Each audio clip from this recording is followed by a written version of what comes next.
There are some bikes that you expect to be good. The vibe, the design brief, the marketing, all of it can be a pretty good indicator of what's coming. When the T7 came out, I thought it looked good, and it was. When the KTM 790 came out, exactly the same. And then there are bikes like the Honda Transalp 750. When it was announced, it looked fine. It was low, it was roady, and it certainly wasn't what the internet hype train had been hoping for. When we finally got to spend some time on it, the reality was surprising. It's not off-road focused at all, but it is a fantastic, rounded adventure trail bike. The engine is fun and really fast, the chassis has phenomenal feel and feedback, and it turned out to be one of the most rider-friendly and fun bikes in recent memory. Anyone can ride it, and it will let them use all of their abilities.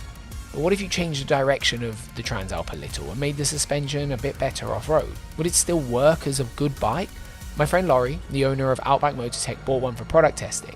He does this with every bike they sell parts for, but what really caught my attention was how damn good this Transalp looked. It was a bike transformed, so I went all the way to Canada on an indirect flight to have a go.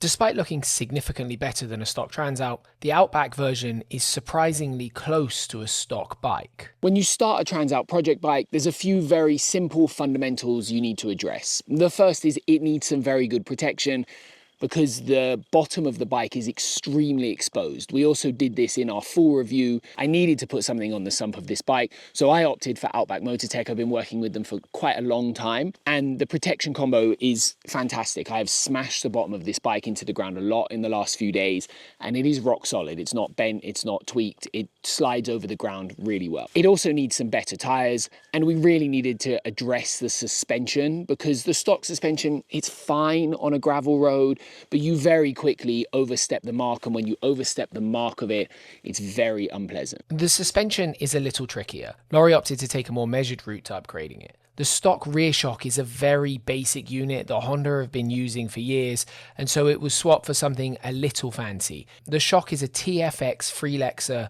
with a remote reservoir, full control, and a preload adjuster. Up front, however, Lorry went for a much simpler and cheaper option. He had his mechanic Chuck get to work on them and see what was possible with the stock components. My company is called TrueTech.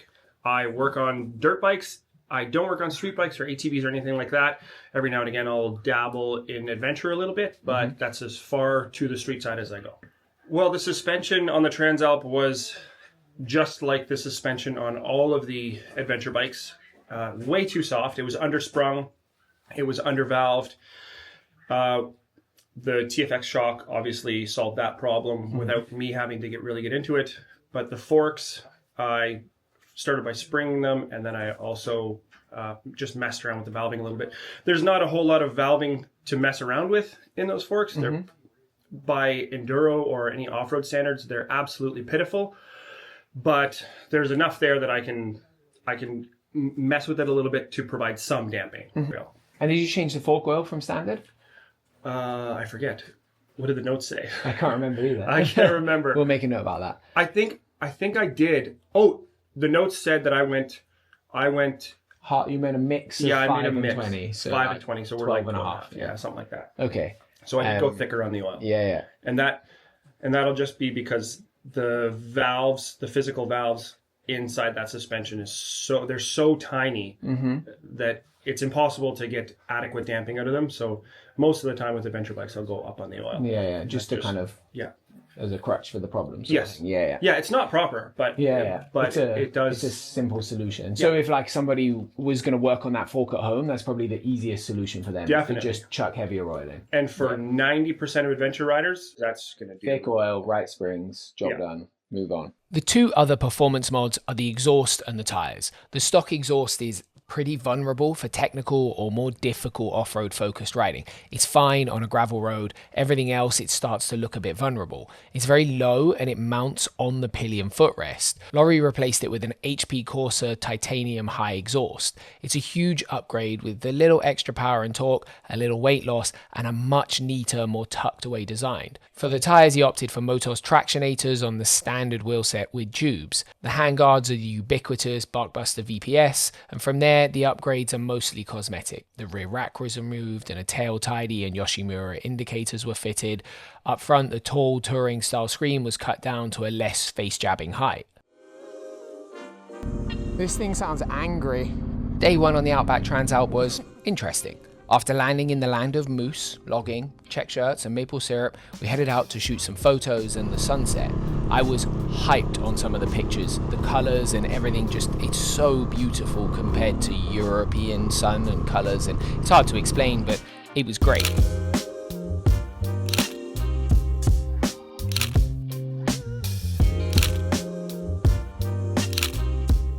The Outback Transalp felt odd.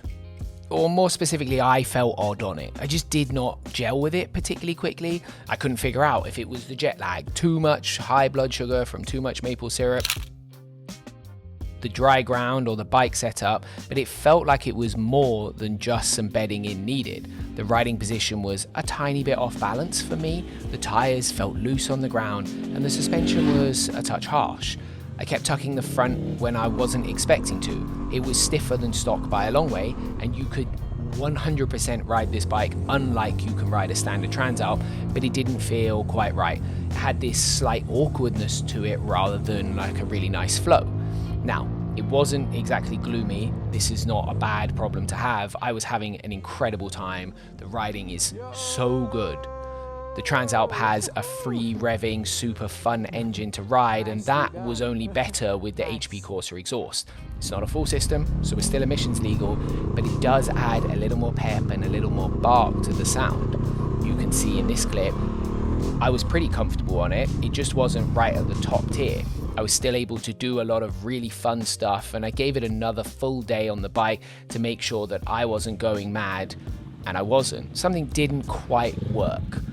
Like any good tester, I made 650 changes at once, so I will never know what the actual problem was. Anyway, the Motos seems to be a little sensitive to tire pressure. Some tires work really well at road pressures, and these were around 27 PSI, and it was too much, I think. I dropped it to around 23. I swapped the handlebar clamps around as well to open the cockpit up a little more and allow me to get forward when accelerating. The handlebars on the Transalp Standard feel a little bit in your lap, and this opened it up. Lastly, I took some preload out of the shock to take some weight off the front wheel and balance the bike out, and that was really what it felt like it had been missing.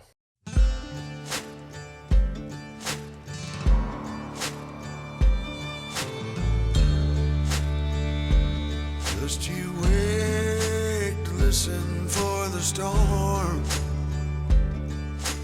Hear the difference in the wind. When dark clouds form and start to turn, I'll run again. Far away when hurricanes. The improvement was unbelievably big. It was a bike reborn. The feeling came from the tires, the balance of the bike was better, and it meant that the front wheel stopped losing grip.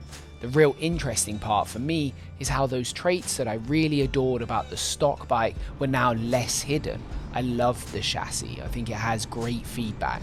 It's a little difficult to explain this in detail, but for me that translates into a raw confidence in a bike. I could feel everything that the bike was doing and the ground underneath me, and for me, that's where the confidence comes. I felt comfortable to play on it, and the changes that have been made let you play more.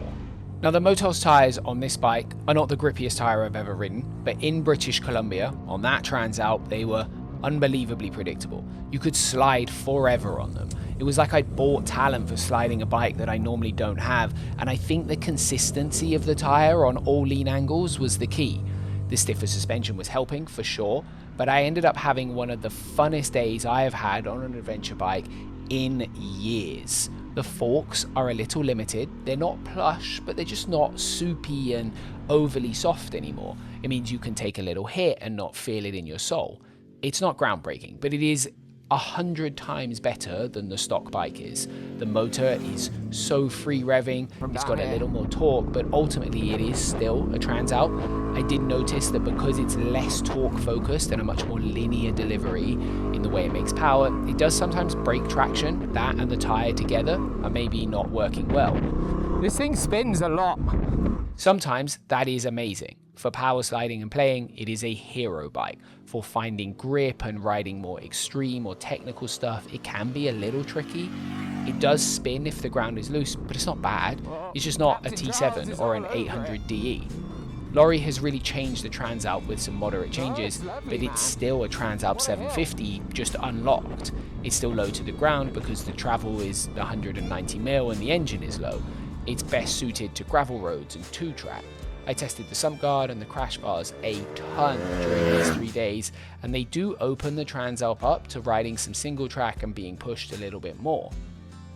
It's an easy bike to beach out on things, and while I didn't worry about doing so, you do have to be considerate in more technical riding and run the front wheel high or make sure that you get it over logs. It's never going to be a single track monster like the T7 can. You're not going to ride Romaniacs on it easily, but it's not designed to be that bike. Ultimately, it shows that inside the Transalp is a wonderful adventure bike that is a lot more fun than Honda's marketing says there should be. It also feels like a fork cartridge. To match the rear shock would be an enormous step up in performance. You could easily adapt what Lorry has done to fit smaller riders too, and still have an insanely enjoyable, capable travel bike. What I liked best is that Lorry didn't take away what was good about the XL750. It's still got the things that make it easy to ride. He's just raised the ceiling of capability a bit.